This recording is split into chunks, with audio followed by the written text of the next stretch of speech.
sequels that I have. So I'm going to talk about Friday the 13th Part 5, New Beginning.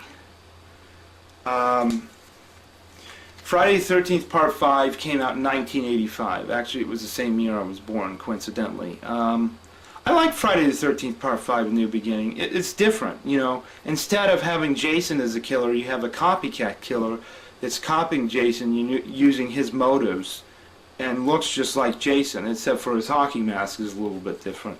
I like it because it kind of it makes you think you're getting Jason, and then it kind of hits you at the end with the suspenseful element of it's not really Jason. And I'm kind of like spoiling the film for those who haven't seen it or revealing it, but I really do think it's a really good sequel. And you know, I think there's a couple of sequels I'm going to cover in the Friday the 13th film series that I feel that are underrated. There's about 3. But this is the plot of Friday the 13th Part 5, The New Beginning.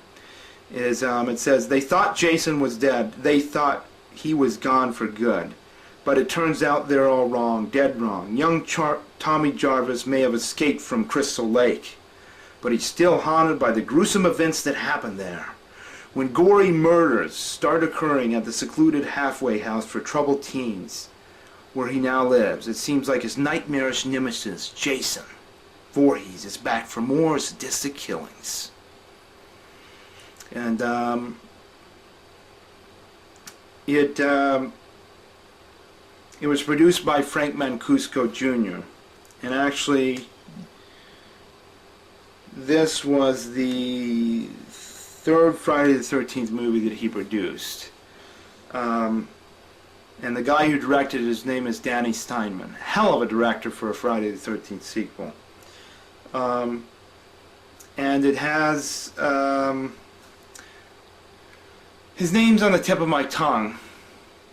Oh, I remember his name. His name is Shavar Ross. Shavar Ross, who was in the TV series Different Strokes, is actually in Friday the 13th Part 5, New Beginning. So this is like, you know, Friday the 13th Part 5 is like the new chapter in the series. It's like starting over in a way, because, you know, the subtitle is A New Beginning.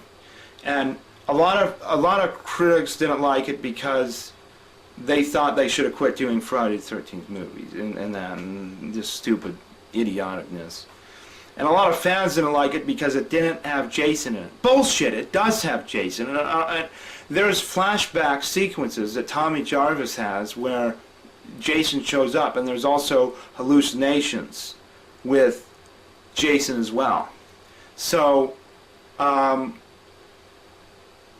you know, I feel that the movie delivers everything it should do as a sequel. And I think it, you know, you can't do the same shit over and over again because eventually it's just going to get repetitive. People don't want to see the same thing. They want to see variety.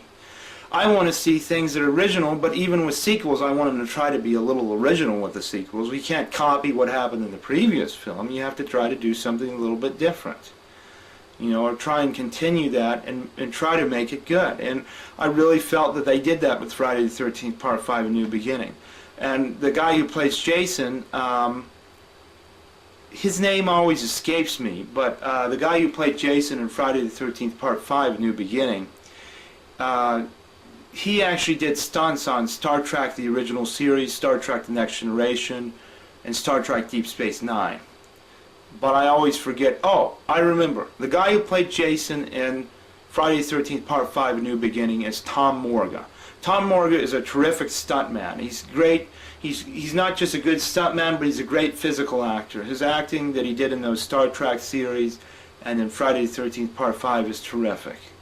And Friday the 13th Part 5, New Beginning is an underrated movie. It's an underrated sequel. It's an underrated horror film.